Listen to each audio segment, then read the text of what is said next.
The new SNAP, this is one of the areas where it's added the most new capabilities. So we figured we need to do a separate session on this. And so, no matter which area of image analysis or image segmentation you work on, people don't acquire just one image anymore. You often have like multiple different image modalities, and you're making different types of measurements on even one image. So having a good way to work with multiple images and different measurements on top of each other becomes really important. And this is where some of my own favorite features in the new SNAP are actually within this set of capabilities. All right. So what we're going to do in this session is we'll first work with the overlays. We'll be able to load several layers of imaging data on top of a main image. We will control the layer-specific visualization options. That includes opacity, color map, and some other finer control within those.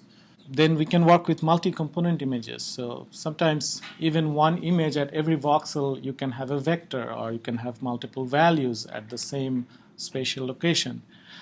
The other thing we'll look at is loading DICOM images that come straight from the scanner. And the new SNAP also has better support for this. And finally, we'll look at how we can do multiple sessions of SNAP, all synchronized together. This is a capability that was there before, but its access to different settings has been made a little easier in the new version. So those are the things that we'll look at. So overlays. Why do we need overlays? So one typical use scenario will be, as I mentioned, to visualize a measurement made from a main image. So for example, you might have an image of an MRI of a heart, and you have a thickness measurement of the heart wall. So you might want to superimpose that measurement on top of it. Or you have a brain image, and you have measured the thickness of the cortical layer at each voxel. You might want to look at that measurement on top of the main image. So those are typical examples of an overlay.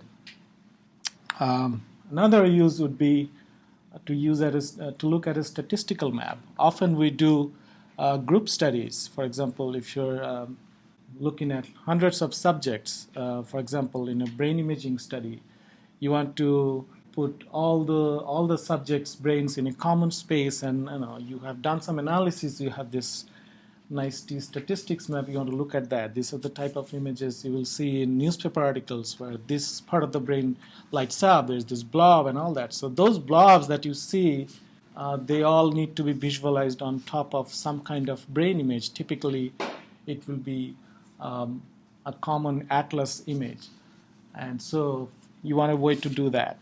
So that's another typical use scenario for overlays.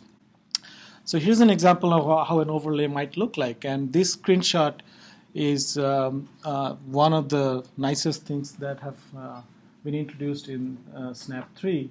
And you didn't have this before, which is if you load multiple overlays, you can actually have a tiled view of those. Before, you could only stack them on top of each other. But now you can have separate panels within each view that you can look at different overlays. So in this case, the top left corner is your main brain image, and the other three are all overlays in different color maps, and they're all different measurements of the same brain. And then here's the part that I really like, because when you are working with multiple overlays, you want to really quickly want to get some basic information about each of those layers that you have loaded. And the inspector panels on the left make it really easy now. First of all, you have stack and tile views, and we'll look at that later. And then you have direct access to several of this new information. First of all, you have the image intensity information for each layer. So in other words, all of these different measurements that you loaded, you want to know what's the value of each of those measurements wherever you click on the image. So you have that as you're moving your cursor, you have that dynamically updated. And you also have direct access to auto contrast and color map. You could change the color map really quickly, and you also have access to individual components in a multi-component image, as we'll see. And those are also really useful from a usability standpoint.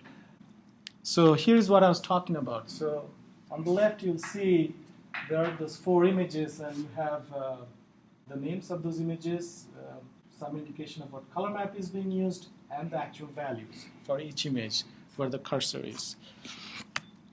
And then if you click on a specific layer, it brings up a contextual menu where you have all these different options. You can save the image, you can close it, you can auto adjust the contrast, you can change the color map, and you can also access the different components of a multi-component image. In this case, I actually loaded a multi-component image on top of the 4 that I already showed you, and that actually has 6 components in it. So you could choose to display any one of them, or you could display magnitude, maximum, average, those kinds of things. And then if you do bring up the layer inspector window, you have several new options there as well in terms of looking at overlays. So on the left, you will see the different layers there, and you can do things like the arrow is pointing in the wrong direction. But anyway, so the eye icon will let you toggle the visibility of each layer, and then you can adjust the opacity of those with those sliders. You can change the order of the overlays with these arrows to go up and down, what goes on top of what. And then what you have also is there's this info panel that used to be there, and this is what you needed to bring up before to look at what the actual intensity is at a certain location. So you have several things here, which some of these were there before, but some of these were not. So you have the image metadata, which has the dimension, extent, and orientation, the crosshair position in voxel units, as well as in physical space. These are some of the details you get when you actually open up the layer inspector. The intensity of the voxel, actually looks like it's max. There used to be the actual intensity there before. But anyway, you have that on the main window anyway now. The one new thing that is there is now you have the reorient button. Okay, so sometimes you might see when you, for example, you load a brain image, the axial view is not actually an axial view. So there is something wrong with the orientation code in the Nifty header, for example. So you could change that. You can reorient it and give it the proper orientation code. You could do that from here. And then if you go into the color map tab, there is the different color maps that you can choose right here. And then you can also change your color map's opacity. So the y-axis here is the opacity, and you can do it at different points in the color map. In this case, the left side, so the smaller values in your images, they are being made transparent, so you don't possibly want to look at them.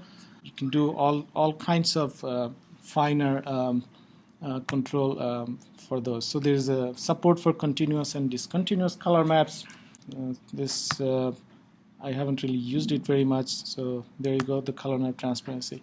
So let's quickly go through an example of overlays. All right.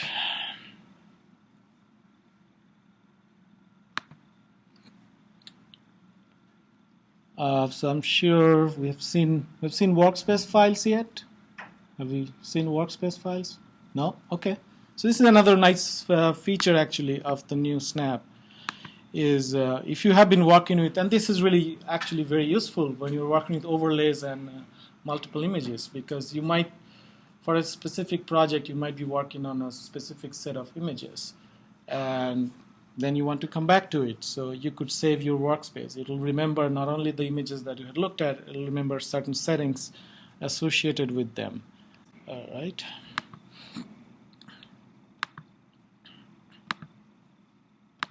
Materials.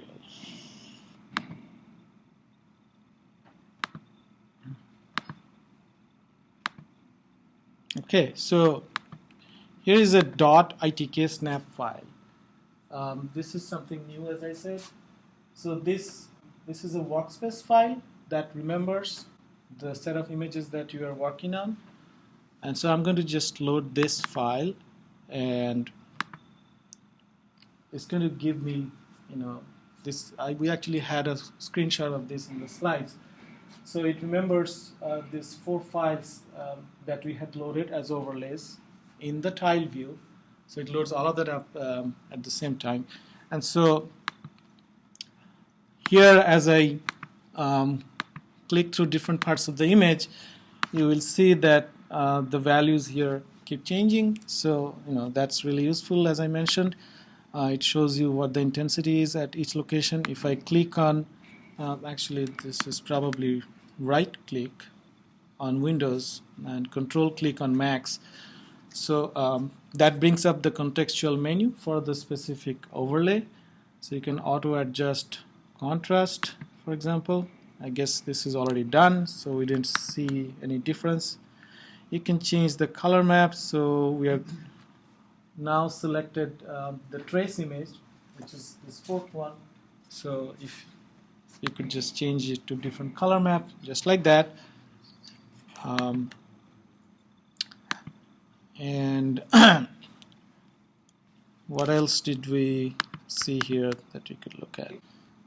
Okay, and so the other thing we had done, let's do that as well, is we had loaded a 5th overlay, which is this file. This one is a multi-component image, and now loaded that up. Let's look at the stack and tile view real quickly. So that's the tile view, the stack view. And this 5th one is the multi-component image, and we could, let me change the opacity of it. So that's the top one. Let's change the color map to something more interesting. That's not too bad. Okay. And now we can choose a different component here. So that component doesn't have large values, but maybe we can adjust the contrast, and now it looks better. So all these things you could do. And then if we go to the layer inspector, as I was showing before, one thing is here you do have to click on the eye icon for these different controls to be visible on the left. So you can't, you don't have options to change the visibility of the main image. Of course, that always is there, but you could, for example, let's see, we just made the top layer invisible. Sorry, how did you switch to one single image? So that's right here, this one here. So this toggles between the tile view and the stack view. Is there a way to choose which image you want to see of those before pressing the button? Well, it's going to, when you go to the tile view, it's going to show you all of them that you have loaded. Now, say for example, I want the one in the middle, upper row. This one? Yes. Yeah. How do I select that? So you don't really select it, as opposed to you put them, if you want to just look at this, the thing that you would like to do is what I was just actually about to do is I have toggled the visibility of all the layers that were on top of it. And so right now this is the image I think you're talking about.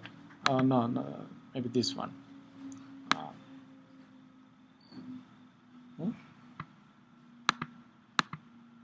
Oh, yes. Is this the one you're talking about? Yeah. Right. So, yeah, that's the principal direction image.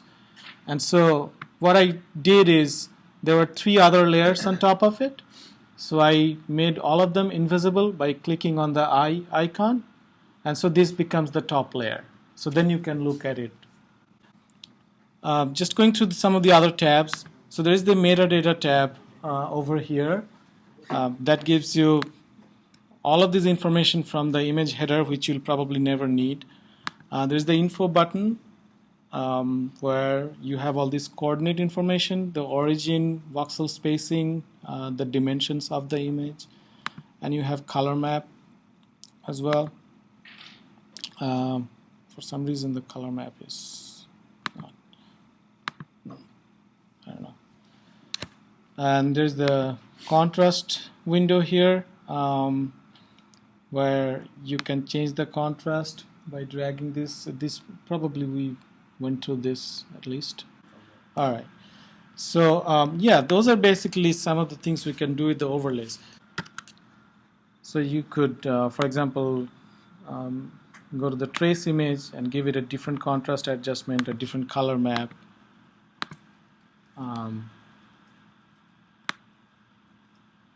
Than the other layers, and so on. Okay. So here is the new DICOM wizard. So when you go browse to a directory where there is DICOM data, where there's going to be a series of files, those together will construct some kind of 3D image. Before, what it wasn't as good as identifying if there are multiple images even within the same directory, which is often how we get the image from the scanners. You'll get a CD where there is data in a single folder that has maybe 500 files, and within those 500 files there are maybe 5 different images. You have no way of figuring it out. So what the new Snap does is you just load any one of those files in that directory, and it will identify what are the different sequences that are there, and it will give you a choice of which of those images to load, and we'll see that. So let me do a quick demo of that. You go to File, Open Image. So here you see we have made few different changes to the different overlays, and so therefore it's giving me an option to save the new state of this workspace. So I could do that, and I will not do it now. So then you could later on load the workspace file and load it at this and get this same view basically. So we're going to browse to the other folder that's here, which is called a DICOM folder, and you'll see there are so many files here, and I just choose one of them. It doesn't matter which one I choose. I say open, and here it identifies it as a DICOM image, but right now the file format that it recognizes is a DICOM single image. So each of those files actually is one image. Maybe it's just one slice. So by default it's going to show that, but you want to change it to DICOM image series, and then it's going to recognize what are the different image series that are there, and you can save each of them obviously. Okay, so we'll just load one of those, and that's one of the several images that were there. And here is the final thing that we'll look at in this session, which is working with multiple ITK-SNAP sessions, which is very common. It's very common to have scans of the same subject with different size and orientation. So here's an example. We have a whole brain T1 weighted MRI, which is the outer big box.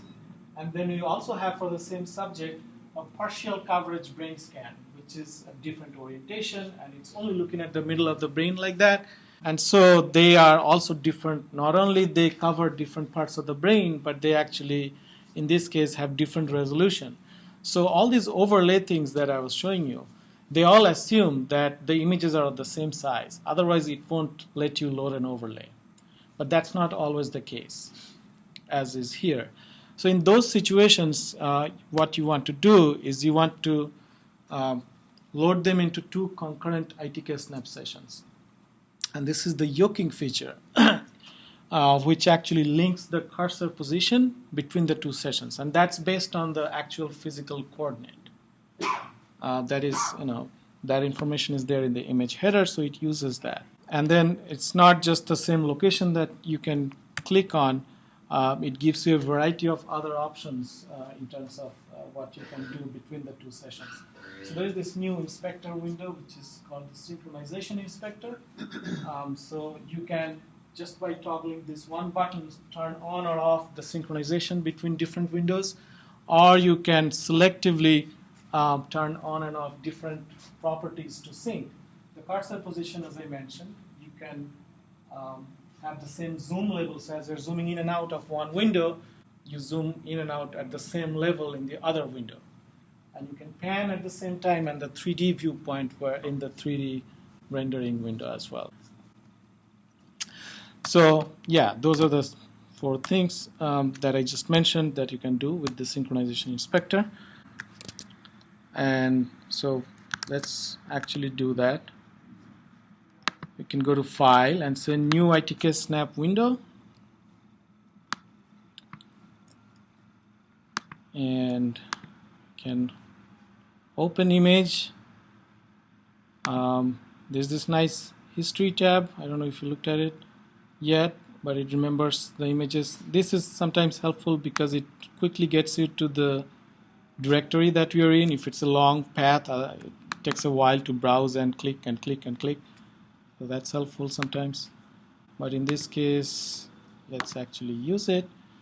Go to session 5, data,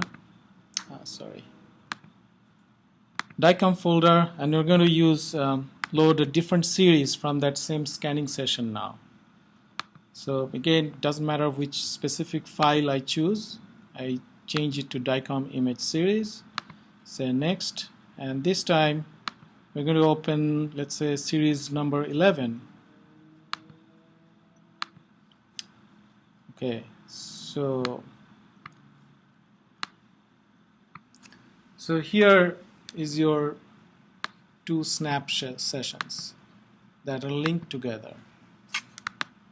And if you try to zoom in, they zoom in together, and you can pan, and you're able to pan together. And 3D, I don't have a segmentation here to show you the 3D synchronization, but if you had a segmentation image loaded in both panels, you could rotate it, and they're going to, dynamically change the viewpoints in a synchronized way. Can you unlink the windows so they don't scroll together? Correct. So you can. Synchronization inspector. That's the next thing I was going to do. So you turn off synchronization. You turn off synchronization. And now it doesn't care what you do here. You can do whatever you like here. The other window doesn't move. So the other thing, the final thing I want to mention is sometimes, as is the case here, in fact, I'm running out of screen real estate. So sometimes, I have worked with 4 ITK-SNAP windows open, and at that point it becomes really difficult. So one thing you could do is, here's this little button here where you can detach the toolbar. So it goes out of the way, and then if you are happy with just looking at one of the 3 views, you could probably just look at that view and resize this window to make a little bit more space in your desktop. That's one thing you could do when working with multiple images. How did you get just that one image again as opposed to all 4? So here, so in case this wasn't covered before, so all of the 3 views, in fact the 4th view also, so there's this little icon, says see here, this is the coronal view, sagittal view, axial view, so whichever one you want, you just click it and that fills the whole window.